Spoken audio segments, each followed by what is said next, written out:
Today's video has a couple of different recipes for you. I've got a French bread that I'm going to show you 2 different ways to make. It tastes just like a fresh loaf from the bakery, but this one is easy, it's cheap, and it's really fast. It's ready in under an hour. I like to make this as a traditional boule, but sometimes I shape these into baguettes, and y'all, they make the perfect sub sandwich. Oh, they are so good. And I love to serve the bread alongside this creamy lasagna soup. It's warm and comforting, it's filling and oh so tasty. Well, hi there everyone. My name is Kareth. I'm a wife, a mom, an author, and a cook. On this channel, I like to create recipes using freeze-dried food. Sometimes it's completely shelf-stable, like a meal or a mix in a jar. Other times, I combine freeze-dried with fresh, but all the time, it's delicious. I'm here to help people who have freeze-dried food on their shelves to know how to cook with it. I test out recipes so you don't have to. Welcome to the Freeze-Dried Foodie. Now, I decided what I would do is just get out my ingredients and show you how to throw this bread together, because that's typically just how I make the bread. But since this is kind of what my channel does, I make mixes and meals in jars, I wanted to let you know, if you want to, you can make this bread dough as a mix in a jar. It will work like that. You just need to make sure you keep your yeast separated from your salt and your sugar. You can do that if you would like to, but I typically don't. There's only like 4 ingredients plus some water. So anyway, let me show you how I put this loaf together. It's so easy. You want to start with warm water. And the reason is because this is going to be ready in less than an hour. So in order to help that process along, we need to start with warm water, somewhere around 110 degrees. I just happened to nail it. So 110 degrees, you're going to put some yeast, and it has to be instant yeast for this one to work properly. Instant yeast and sugar. And the yeast is going to eat the sugar. That's going to be its food. So yeah, you're not going to eat the sugar. The yeast is going to eat that sugar. Okay, so set that aside while you measure out your flour. And you're going to need 2 1/4 cups of flour to make this boule of French bread. And I like to fluff my flour and then spoon it into the measuring cup. And then to that flour, you're going to add just a little bit of salt. We'll mix that together. And y'all see how easy this is. This is very easy bread. I promise you, if you don't even usually make your own bread, you can make this bread. I want to give you some confidence. It's very easy. I'm going to talk you through it. Okay, after maybe 3 minutes, your yeast should have bloomed, so you know it's active, it's going to work. You're going to add your yeasty water to the flour mixture and just mix it with a wooden spoon or whatever until it starts to come together. You are going to need to get your hands in there at some point, okay? And then once you can kind of get into the shape of a ball, you can flour your surface, flour your hands, and then just start to knead this together. And when I say knead, I mean you're kind of pushing it down and against the counter and smushing it on the work surface. That's just all kneading is. Up to this point on my channel, I've either had bread recipes that don't require any kneading at all, or I'm having like the KitchenAid mixer do the kneading for you. But I was just going to show you, you can do it this way. You do not need any special equipment. You can knead it yourself, and it only needs to be kneaded for about 2 minutes. That's it. Then you're going to cover it up and let it sit while your oven preheats to 425. So my oven took somewhere between 10 and 15 minutes to come to that temperature. And I did have my Dutch oven in the oven as it preheated, because the Dutch oven needs to be good and hot as well. Now, if you don't have a Dutch oven, don't worry, because I'm going to show you a second method of baking this bread in just a minute, and you can use just a baking sheet, and we're going to shape it differently. But for this one, I'm going to go ahead and score it with this knife, give it some room to expand for that bread dough to expand as it bakes, and I'm going to set it into the Dutch oven. It's piping hot right now. In the oven it goes. It bakes at 425 for about 20 minutes, and then you can remove the lid and then bake it for another 5 to 10 minutes, something like that. So I'm going to try and show you what it looks like. It's kind of blonde at this point, and you want some more browning on your loaf. So you just give it another 5 or 10 minutes and it should be nice and browned. And then you can just lift that out of the Dutch oven with that sling, and then you need to put it on some sort of a cooling rack and let it cool. I let mine cool for probably half an hour before I tried to slice it up. Honestly, you can make this bread at the same time you make the soup recipe that I'm going to show you. All of it is ready in under an hour. There's not a lot that you have to do for either one of them. So this is a meal that can definitely be made at the same time. All right, so after it's cooled, you can slice it open, and I like to cut mine in half and then put that flat surface down on my countertop and slice the bread from there. So here is that gorgeous bread. It's light and fluffy, and you just will be so in love with how your kitchen smells whenever you bake this loaf. It's fantastic. It does have kind of a crunchy or a crispy exterior to it, and the middle is nice and fluffy and light. It's perfect with some salted butter. That's my favorite way to eat this. And then, of course, it's great alongside other things like soups and stews. It's great on a grilled cheese, etc.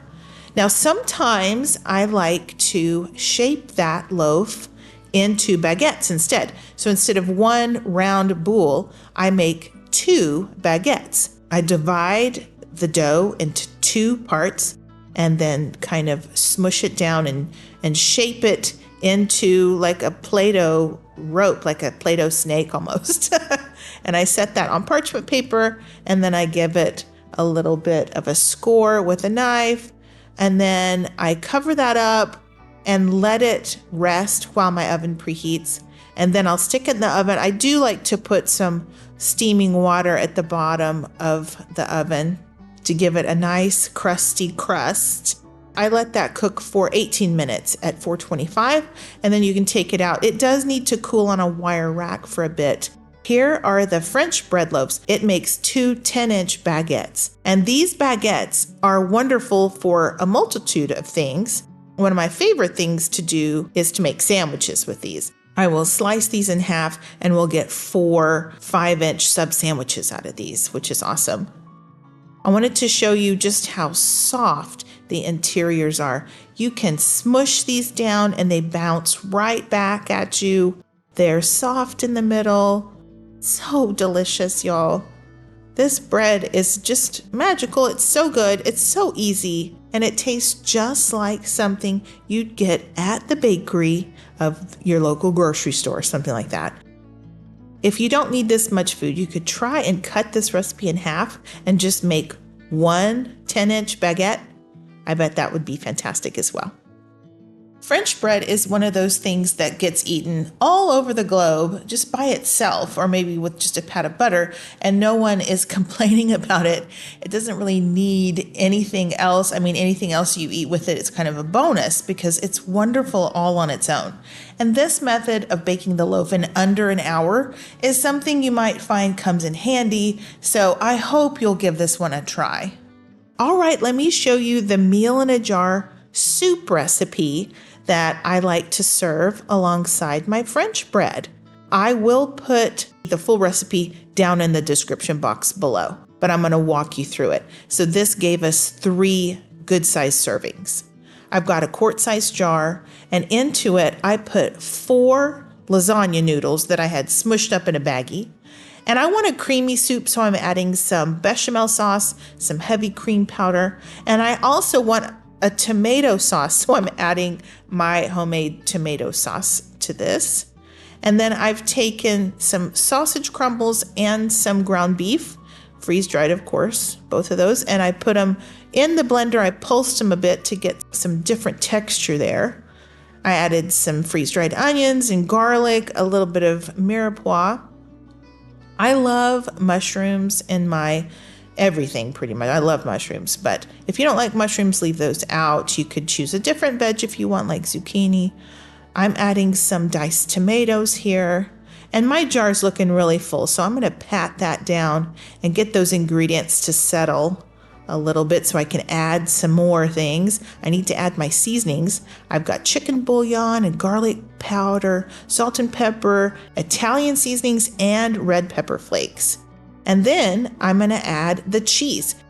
That is mozzarella and Parmesan that I powdered in the blender. And then you can kind of smush it all down and it will eventually fit into that quart-sized jar. There we have it, folks. That is what you can store on your pantry shelf. Put you an oxygen absorber in there if you're going to keep it for the long term. It's a beautiful jar. You can see all the vegetables, the meat, the cheese, the seasonings, those lasagna noodles, the sauce powders. They're all in there. And y'all, this is going to make such a great soup. Okay, y'all, I'm going to do a shameless plug here. I have some cookbooks for you. If you're interested in meals in jars and you want to be able to cook with your freeze-dried ingredients, my recipes work with pretty much any brand. You can even use your home freeze-dried foods as ingredients. I've got the paperbacks and the Kindle versions on Amazon. I have the digital versions on my website. I will link to all that below. When you purchase my cookbooks, that helps me to keep this channel going. So I always appreciate it. Okay, back to the recipe. Whenever you're ready to make this soup, get you out a large soup pot. I've got a Dutch oven here, and I like to add a couple tablespoons of olive oil in the bottom of mine. You can skip this step if you want to, but I like to do it, and then add the soup ingredients. I give it a stir and kind of coat everything in that olive oil. I've got my heat on medium at this point, and I'm just going to heat things up and give it a little bit of extra flavor, but like I said, you could skip that. Now you're going to add your water. This recipe is a just add water meal in a jar, so it's so easy. I added 6 cups of water. If you notice at the end that you think the soup is too thick for you, then go ahead and add 7 cups at the beginning if you like your soup brothier. You can always adjust the seasonings. But anyway, okay, so give it a stir. You might turn up your heat, bring it up to a boil. I had forgotten to stir because I was taking pictures of some stuff. My noodles kind of stuck and I had some cheese that stuck. But y'all don't be like me, stir your food. Okay, and then you can lower your temperature back to a medium or something like that. And it needs to simmer until the noodles are tender. So somewhere around 15-20 minutes, something like that. At that point in time, the vegetables should be cooked through, the meat should be nice and tender. Once your noodles are tender, then everything else should be done. You can give it a taste and adjust for seasonings. If you think it needs a few more minutes, like if you want it to be thicker, just cook it a little bit longer. And if you want it more brothy, add some more water at this point and then give it another taste. But mine was ready. I didn't add a thing. I thought it was great. It's ready to serve up. Okay, you see how thick that is? So yeah, if you want it brothier, just add more water at the beginning. All right, so all I did was add a little bit of parsley. And then, of course, I've got that gorgeous bread on the side, that French bread. It's super yummy. So let me tell y'all about what this tastes like. I'm calling it creamy lasagna soup because so much of what I put in here reminds me of lasagna. It's got the meat and the tomato sauce and the noodles and those traditional kind of Italian seasonings. Now, I didn't add any ricotta here to it, but I have done that before. I have added a ricotta topping to this just when I served it. If you have some ricotta cheese and you can mix it with just a little bit of Parmesan and some salt and pepper and basil, something like that, that's really good. Just like a little dollop of that on the top is very, very good. You don't need it, but it's good. I like a creamy lasagna soup. If you don't like the creamy part, if you want just a straight tomato sauce type of lasagna flavor, then you can leave out the bechamel and the heavy cream powder, and you can just do the straight tomato sauce. You could just add a little bit more chicken bouillon, and I think it would be really good.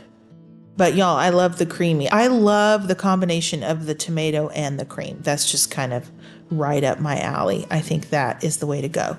But yeah, it's up to you. It's nice and comforting. This is a very filling dish.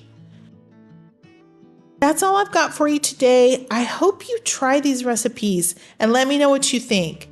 The French bread, if you like bread, like this is such a good recipe to try. It's easy. Like I said, it's so cheap and it's ready in under an hour. So, I mean, how can you go wrong? Also, if you like lasagna, then try the lasagna soup. I do have a recipe for a white lasagna casserole on my channel. I'll link to that below. I also have a recipe for skillet lasagna if you want just skillet lasagna as a meal in a jar. So I will link to that as well. Here's a Bible verse of the day for you. It's Psalm 34, verse 8, and it reads, "Oh, taste and see that the Lord is good. Blessed is the one who takes refuge in him." Amen. All right, y'all. Well, thank you for spending part of your day with me today. I would really appreciate it if you did all the YouTube things for me. Hit the like button, subscribe if you haven't already, and be sure to leave me a comment below. That always helps my channel.